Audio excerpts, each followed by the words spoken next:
Salatullah, salamullah. Wa ala alihi wa sahbihi wa mawalah wa la hawla wa la quwata illa billahi wa ba'du. Baik, kita lanjutkan kajian kita, masih membahas tafsir dari surah Al-Imran, dan kita masuk pada ayat keempat dan seterusnya.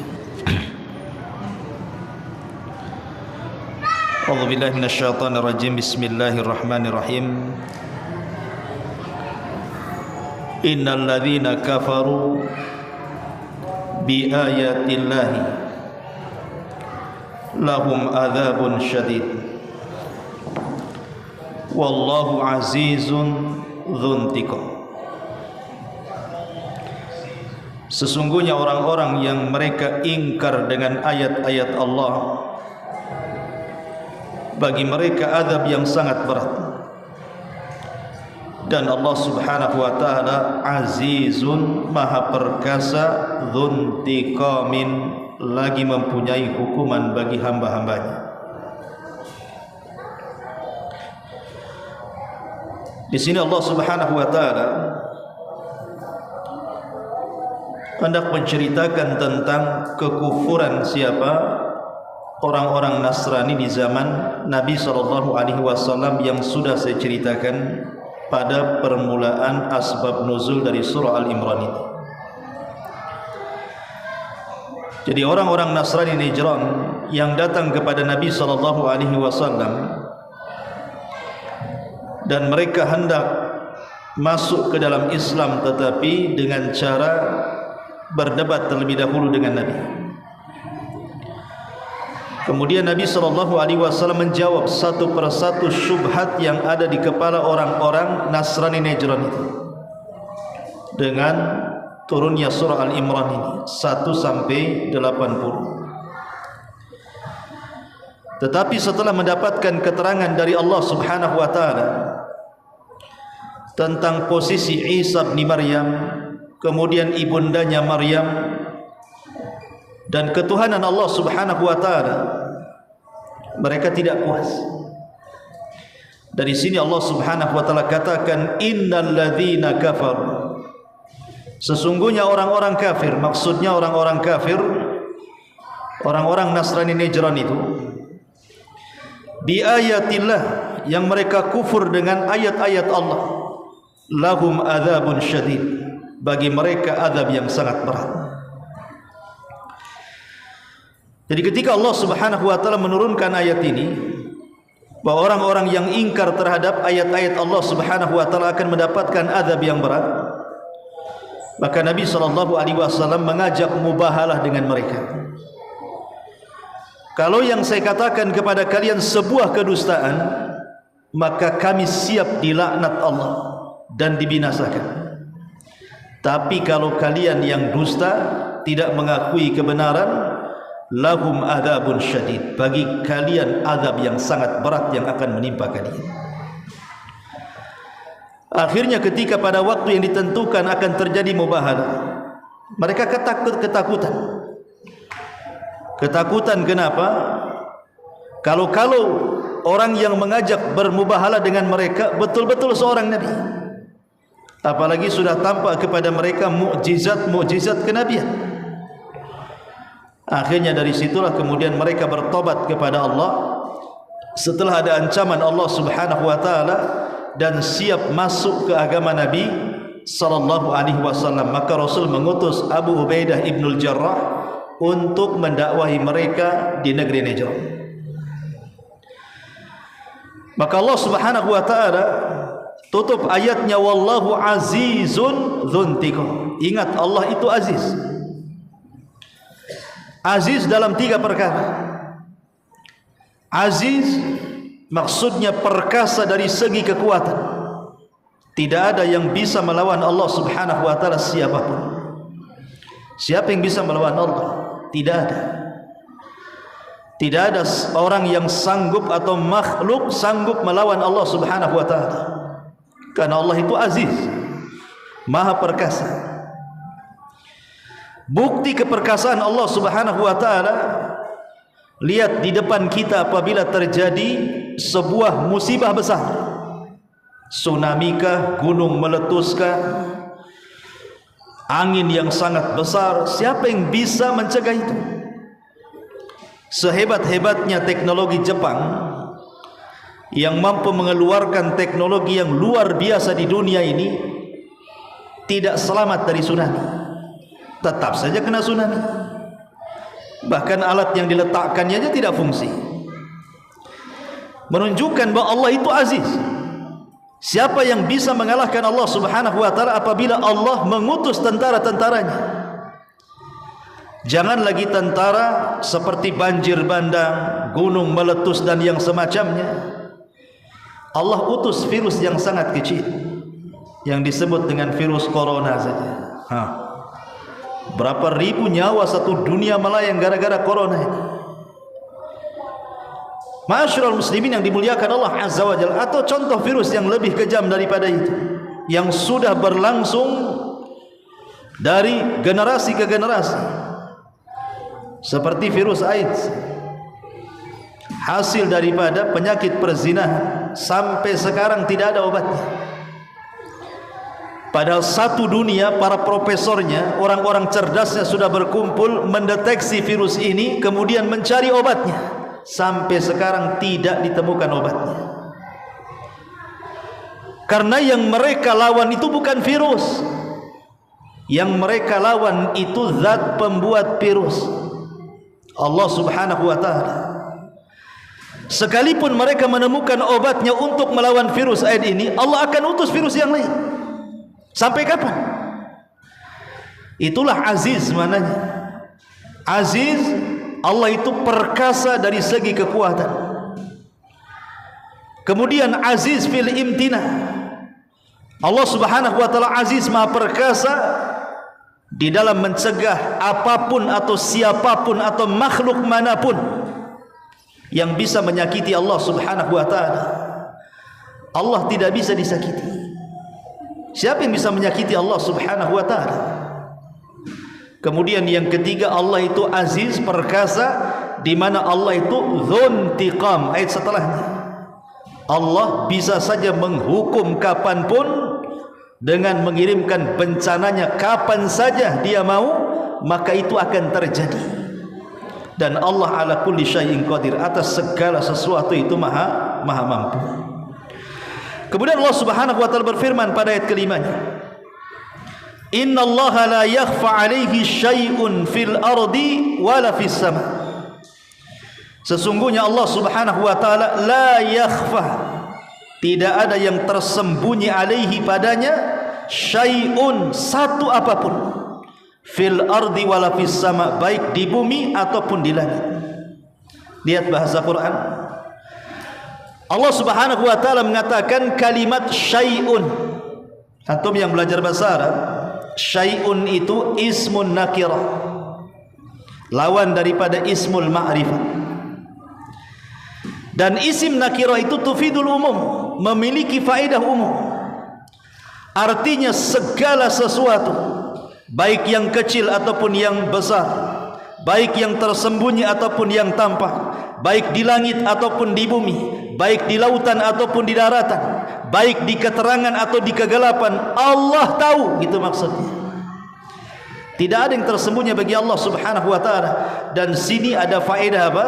Faedah rasa takut harusnya bagi kita, jangan sampai melakukan sesuatu yang kita anggap tidak ada yang tahu, ternyata Allah tahu.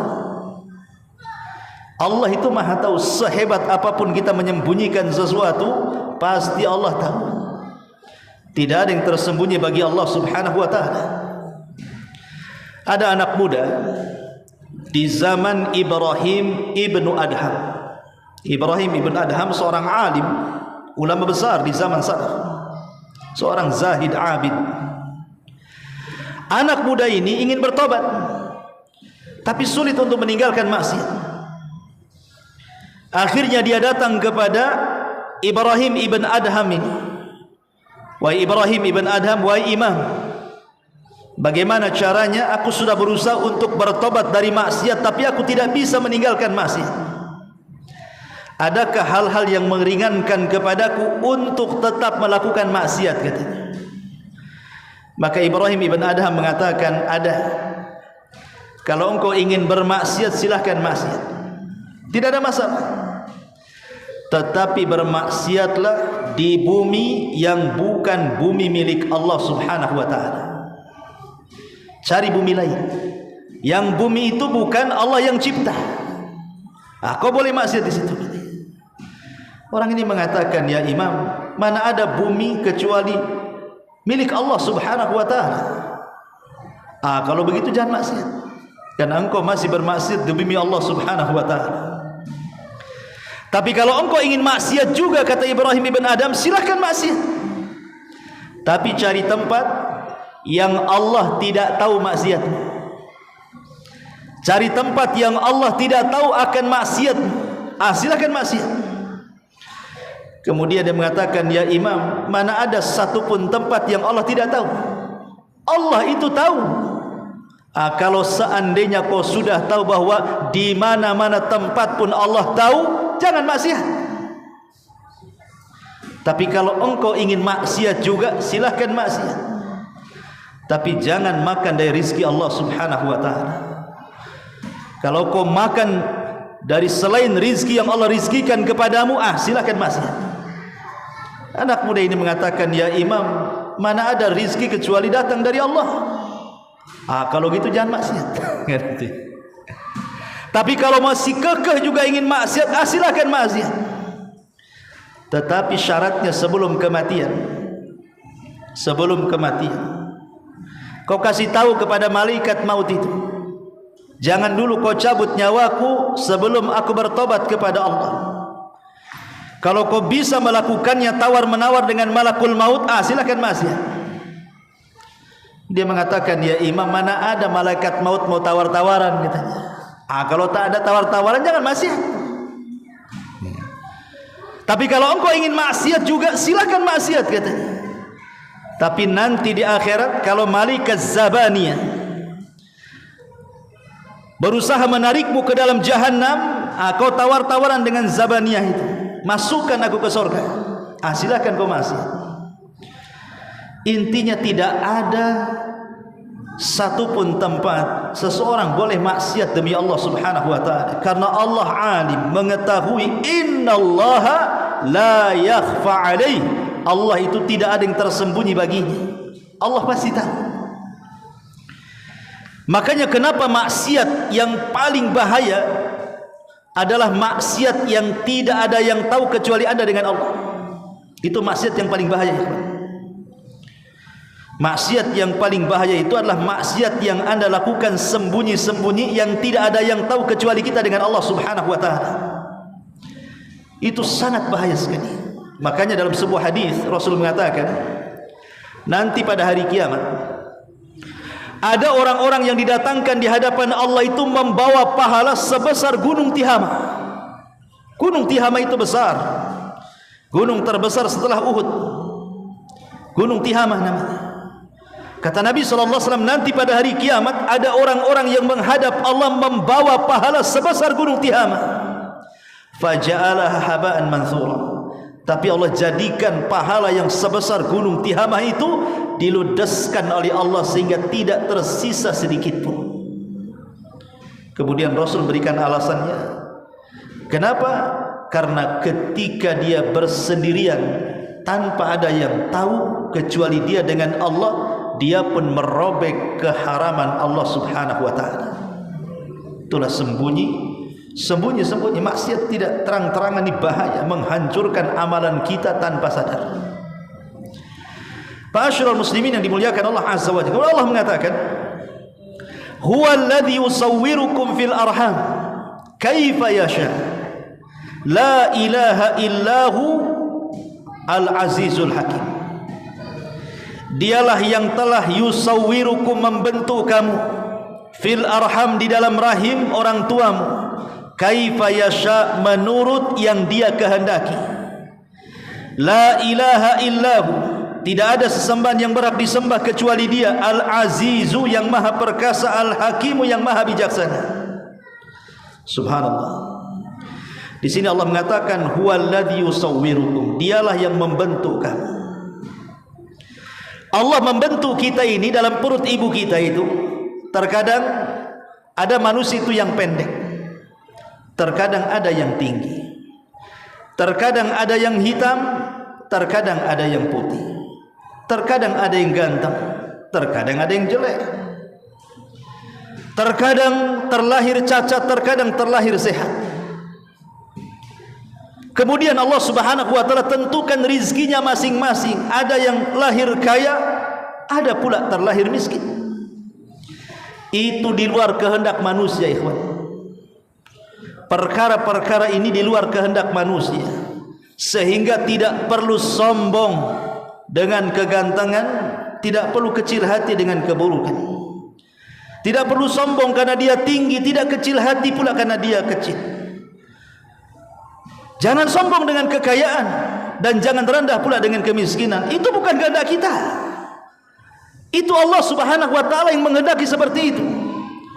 Dan kehendak Allah itu di baliknya ada hikmah yang sangat besar, yang kadang-kadang kita tidak tahu, kadang-kadang kita tahu. Karena ada hamba-hamba Allah itu yang kalau Allah berikan kekayaan makin kufur dia. Sebagaimana ada hamba-hamba Allah kalau dimiskinkan makin kufur dia. Di balik itu ada hikmah. Allah yang membentuk kita semuanya. Dan manusia itu sebaik-baik bentuk, sehingga Allah katakan laqad khalaqnal insana fi ahsani taqwim.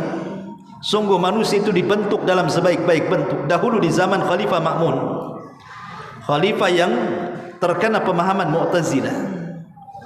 Di zaman khalifah inilah imam-imam ahli sunnah banyak dibantai, bahkan dipenjarakan, bahkan mati di penjara. Termasuk di dalamnya Imam Ahmad ibn Hanbal rahimahullah ta'ala, disiksa 3 kurun kekuasaan. Bahkan banyak para ulama yang mati. Muhammad ibn Nuh mati di penjara, Nuaim ibn Hamad mati di penjara, Al-Buaiti kawannya Imam Syafi'i meninggal di penjara. Itu karena kekejaman Mu'tazilah. Jadi ada seorang yang bernama Abdul Aziz, seorang ulama ahli sunnah wal jamaah, ingin berdebat dengan tokoh Mu'tazilah di hadapan Khalifah Ma'mun. Abdul Aziz ini, masalahnya dia punya paras yang tidak tampan, boleh dikata buruk rupa lah. Sehingga ketika dia menghadap ke istana Khalifah Ma'mun ini, diejek sama Bishr al-Marisi dan tokoh-tokoh Mu'tazilah yang lain, dan mengatakan jeleknya rupa itu menunjukkan kelemahan dalil yang dia akan hujahkan di hadapan kita. Dia menghina juga. Orang-orang Mu'tazilah ini menghina dan mengatakan cukuplah jeleknya muka dia, lemahnya dalil yang dia akan kemukakan gitu. Kan kurang ajar tuh. Belum berdebat, mereka mengatakan apa? Cukuplah buruknya wajah dia menunjukkan lemahnya dalilnya gitu. Belum berdebat dah kurang ajar, menghina wajah orang. Akhirnya ulama ahli sunnah ini mengatakan di hadapan khalifah, ya khalifah, rupaku seperti ini bukan aku yang berkehendak. Kalau aku berkehendak, ketika aku di perut ibuku, aku minta wajahku seperti Nabi Yusuf, katanya. Kalau aku berkehendak meminta wajah ketika berada di perut ibuku, pasti yang aku minta jadikan aku seperti Yusuf alaihi salam, katanya. Tidak bisa, ini kuasa Allah. Seseorang tidak bisa tawar-tawaran, ini hak mutlak milik Allah. Sehingga tidak boleh orang itu mencela fisik orang. Karena orang kalau mencela fisik orang itu sama dengan mencela zat yang menciptakannya. Tidak boleh haram. Mencela karena dia pendek, mencela karena dia tinggi, mencela karena dia hitam, mencela karena dia putih, mencela karena dia ganteng, mencela karena dia jelek. Tidak boleh. Mencela karena dia terlahir kurus atau terlahir gemuk, itu urusan Allah Azza wa Jalla. Jangan antum bilang itu kayak drum saja itu, karena gemuk dibilang drum, nggak boleh. Ya, pendek dibilang apa, panjang dibilang apa. Nah, kan ada tuh istilah-istilah di masyarakat itu. Orang kurus dibilang apa, badan kayak lidi gitu. Nggak lidi boleh. Subhanallah juga. Nggak boleh. Ya. Terutama ibu-ibu di belakang gitu kan. Ada orang pamannya kulitnya hitam, pakai baju putih pula, mulai ngomel.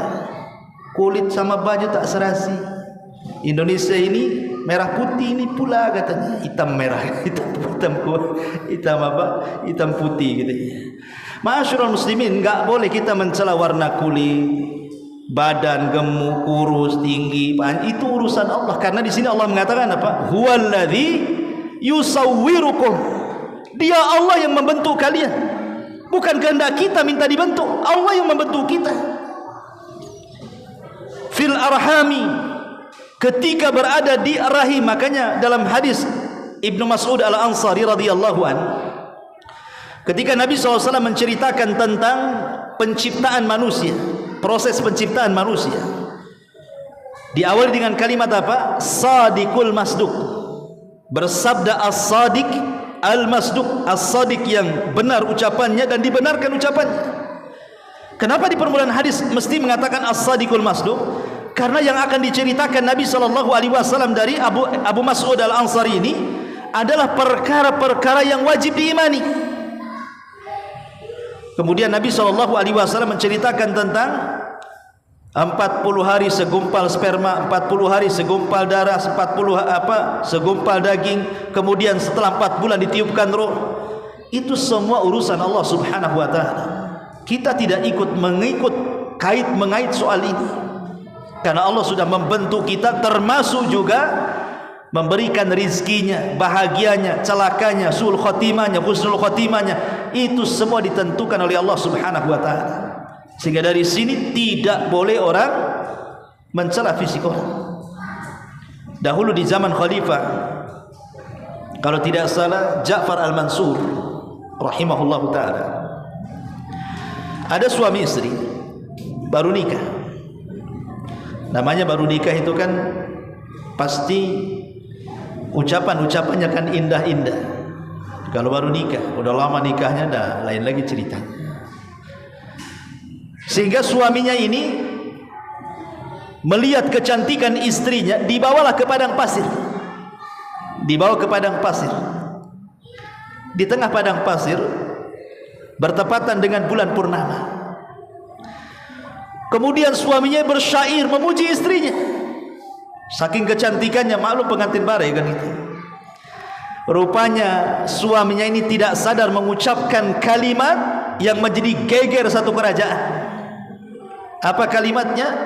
Illam takun kal qamari fa anti taliq. Duhai istriku, kalau wajahmu tidak seindah purnama, ku ceraikan kamu. Enggak sadar dia ngomong gitu. Kalau wajahmu tidak seindah purnama katanya, maka jatuhlah talak kepadamu katanya. Akhirnya mengadulah sang laki-laki ini kepada khalifah. Gimana ini khalifah? Aku baru nikah, masa gara-gara ini cerai pula saya dengan istri saya. Dikumpulkan semua ulama madhab, dari madhab Syafi'i, madhab Maliki, madhab Hambali, madhab Hanafi, dikumpulkan semuanya ulama madhab itu. Kemudian diceritakan bagaimana hukum yang mengatakan kepada istrinya, illam takun kal qamari fa anti tali, kalau wajahmu tidak seperti bulan purnama, maka jatuhlah talakku kepadamu. Apakah kalimat ini jatuh talak? Sibuk itu semua ulama madhab. Kata madhab Syafi'i, jatuh talaknya. Kata madhab Hambali, jatuh talaknya. Kata madhab Maliki, jatuh talaknya, kecuali madhab Hanafi. Ada ulama dari madhab Hanafi mengatakan, kalau menurut saya ya imam, tidak jatuh talaknya katanya. Kenapa kau mengatakan tidak jatuh talak? Ini jumhur mengatakan jatuh talak, kau pula mengatakan tidak jatuh talak. Apa alasanmu? Kemudian sang alim dari madhab Hanafi mengatakan, ya, hujahku firman Allah Subhanahu wa taala, laqad khalaqnal insana fi ahsani taqwim. Sungguh kami telah menciptakan manusia sebaik-baik bentuk, lebih baik dibandingkan bulan. Berarti kalimat kalau wajahmu tidak seperti bulan, maksudnya tidak seindah bulan, maka engkau cerai. Ini tidak berlaku cerai. Kenapa? Karena wajah manusia jauh lebih indah dibandingkan bulan. Berarti ucapan itu ucapan konyol saja. Kata khalifah, aku suka fatwamu. Enggak jadi talak kamu katanya. Subhanallah. Tapi syahidnya di sini apa? Syahidnya manusia ini adalah sebaik-baik bentuk, karena Allah yang membentuk kita. Tidak ada makhluk yang jauh lebih baik bentuknya dibandingkan manusia. Makanya Allah mengatakan di sini, huwallazi yusawwirukum fil arhami kaifa yasha. Dialah zat yang telah membentuk kamu. Makanya di antara nama Allah itu Al-Musawwir. Musawwir itu zat yang membentuk manusia seindah mungkin. Wallahu a'lam. Ada manfaatnya. Subhanaka bihamdika asyhadu an la ilaha illa anta astaghfiruka wa atubu ilaik. Allah taala. Assalamualaikum warahmatullahi wabarakatuh.